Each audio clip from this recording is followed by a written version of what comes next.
Boa tarde, me chamo Maiara, tenho 30 anos, sou uma pessoa que se identifica como branca, tenho a formação de assistente social, historiadora e neuropsicopedagoga. Atualmente atuo como assistente social e também sou uma pessoa que estou no espectro da neurodiversidade, né?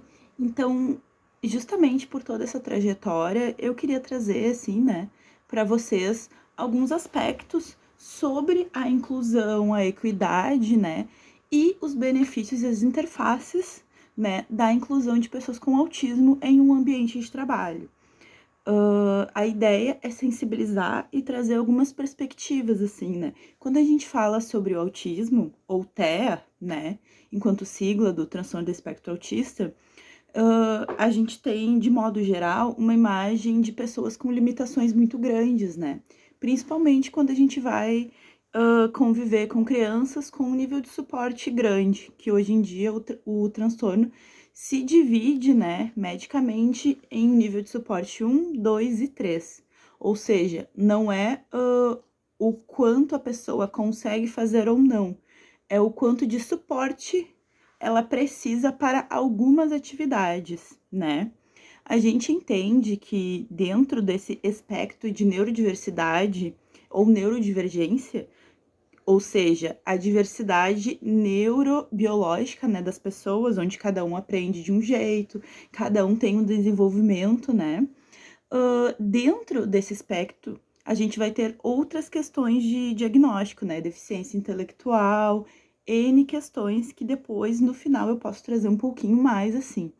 Pensar nessa neurodiversidade, né, enquanto presente, mesmo que com pessoas que não tenham diagnósticos em organizações de trabalho, é muito benéfico, né? Por quê? Porque quando a gente fala sobre o TEA e as suas principais características, que são algumas limitações, né, a depender do nível de suporte, algumas limitações de comunicação, né? Então, uma comunicação que precisa ser mais objetiva, um pouco mais literal, dificuldade com o pensamento abstrato, né? A gente está falando sobre uma acomodação de trabalho, uma acomodação que é da comunicação, né? E que isso não vai auxiliar exclusivamente as pessoas com TEA, isso vai auxiliar todo o ambiente de trabalho.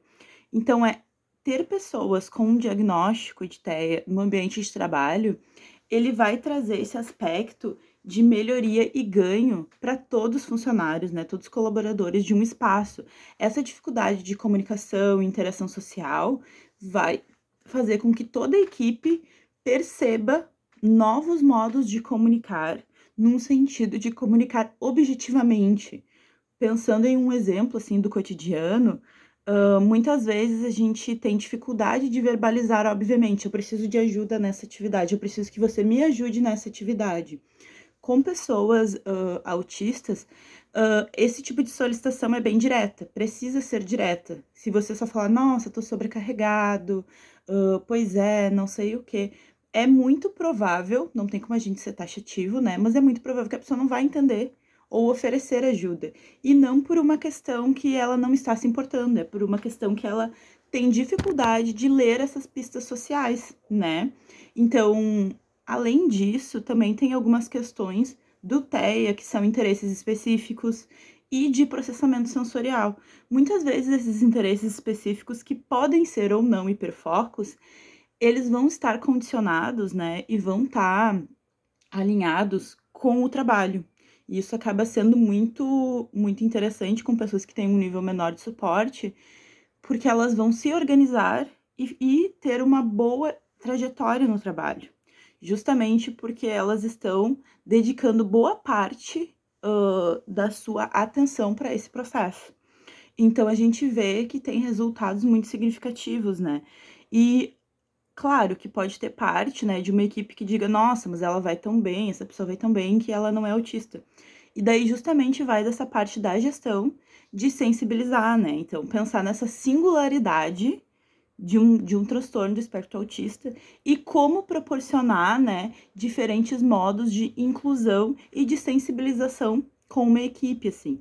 Pensar nessa inclusão no trabalho, então, melhorando o ambiente de trabalho, com habilidades específicas que essa pessoa vai trazer, seja por questões sensoriais, ou seja, eu preciso me concentrar mais em uma sala com uma luz mais fraca, porque, enfim, isso vai prejudicar o meu processamento sensorial dos sentidos daquele ambiente. Isso é uma questão que tem muitos estudos, né, que comprovam que mesmo pessoas não neurodivergentes, ou seja, pessoas neurotípicas, que a gente chama, né, se beneficiam de acomodações para as pessoas autistas.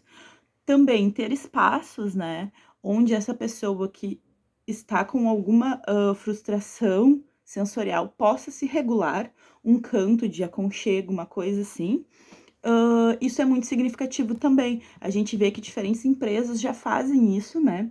Com esses cantos, assim, onde a pessoa pode descansar um pouco, seja no seu intervalo ou não. E pensar nisso, né, enquanto uma adaptação de alguma demanda que essa pessoa, esse sujeito, trabalhador, traga, né? Então, assim, a gente percebe que tem muitos benefícios nesse sentido, entendendo enquanto novos modos de comunicar e entender, né? E também enquanto acomodações de trabalho. Bom, talvez essa dinâmica que eu estou exigindo que seja uma reunião presencial onde a gente vai trazer no momento ali, né, algumas pautas, eu preciso dar uma previsibilidade para essas pessoas. Então, a gestão já vai pensar, olha, o objetivo dessa reunião é tal, uma frase. Dialogar sobre nova campanha publicitária. O que vamos fazer, esse passo a passo, essa previsibilidade auxilia toda a equipe, né? Então, a gente percebe que a neurodiversidade no ambiente de trabalho, ela traz esse questionamento sobre normas que já estão ali, né? Mas que toda uma equipe pode se beneficiar, né? Um ambiente inclusivo, a gente diz, né, que a inclusão ela é para todos, né? Ela não é uma segregação ou uma integração. Ela inclui diferentes pessoas com diferentes necessidades, que talvez até aquele momento não tenham percebido que tem aquela necessidade também. Então, isso são um pouco, assim, de algumas estratégias para um ambiente de trabalho inclusivo, né? Essa comunicação clara, direta, uma flexibilidade, né, em rotinas e ambientes, né? Claro que cada indivíduo vai demandar uma questão, né? E também uma questão de apoio e treinamento, né? Nesse sentido, para outros colegas. Então, assim, para finalizar brevemente, assim, teria muito mais coisa para falar, a gente vai perceber, então, que tem uma grande importância, né, nesse aspecto para o funcionamento e qualidade de vida de toda uma equipe de trabalho, né? E as acomodações, assim, que vão ser feitas, elas não são tão exigentes nesse sentido.